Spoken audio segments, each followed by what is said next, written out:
afternoon. I just have to say, what an impressive event. This is just fantastic. When I looked at the range of speakers and all the workshops you've been busy with, I thought, well, what could be left to be said by this time in your day today? So I called Megan Dominic, who I know was with you this morning. She had what do you think? She's fantastic. It's fantastic. It's such a good and vibrant conference. So thanks so much, Anti Academies and CERT for organising it.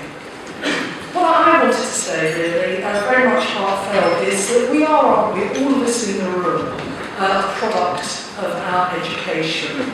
But other things define who we are and our life chances, our privilege of birth, our housing, where we live.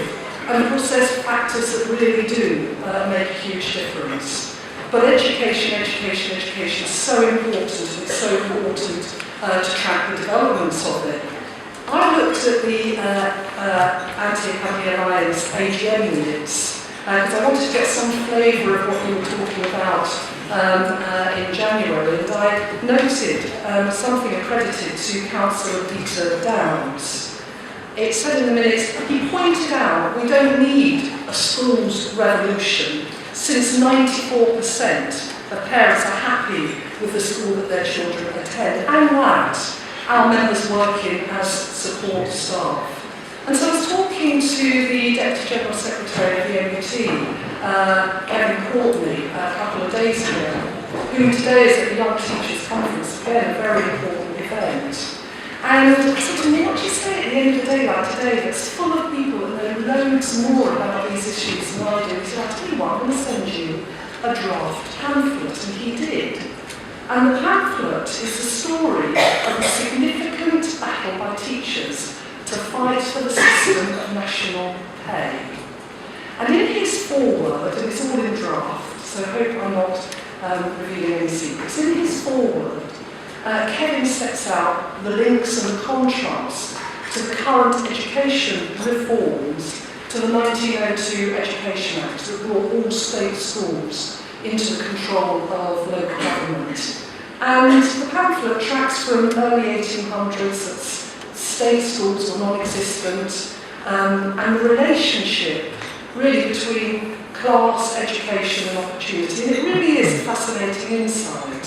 By the way, as an aside, in his introduction, Kevin also mentioned it wasn't until 1970 that expenditure on education exceeded expenditure on defence, and that's quite recent history, isn't it?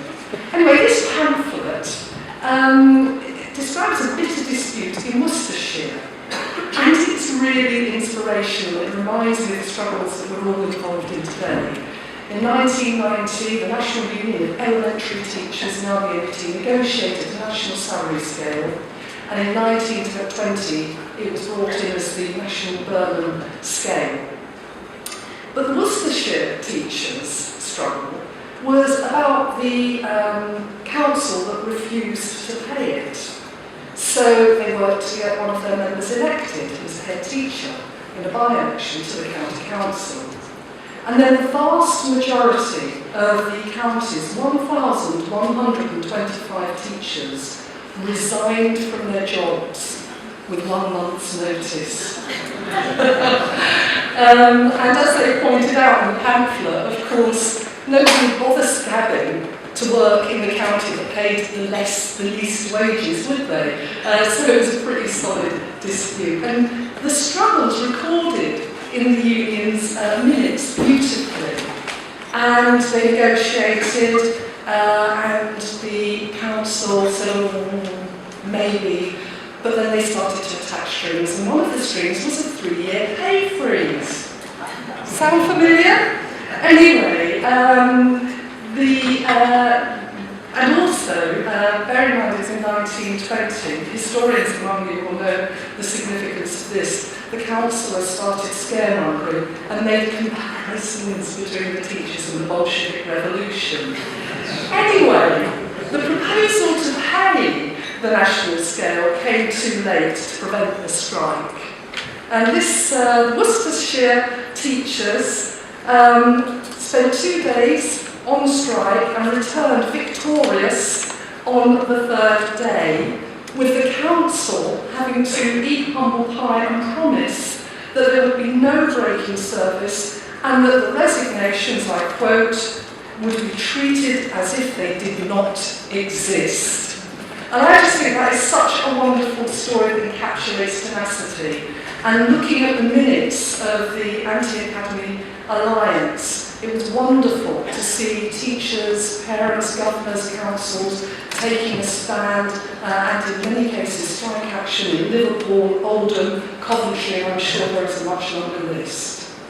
And in the workshops today, I noted a workshop, what sort of campaigning works. And again, looking to the Anti Academy Alliance minutes, I noted a point which said, getting started is crucial. Very good advice, Alistair. Of course, getting started is crucial.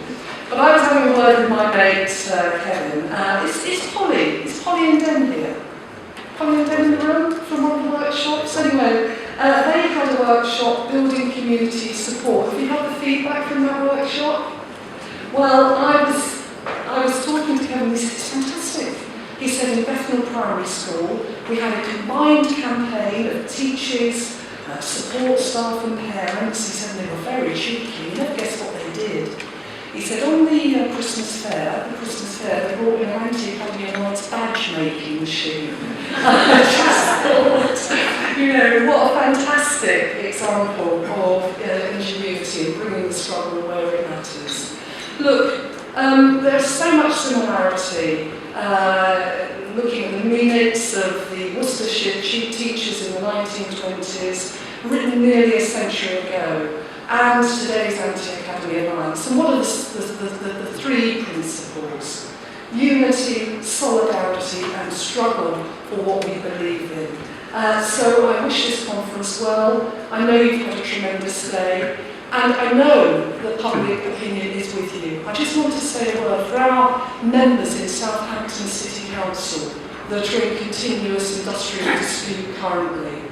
And the Echo newspaper locally has been the most nasty, vicious anti-trade union publication, showing a picture of somebody wrestling with the police, portraying that as our members, and of course it wasn't.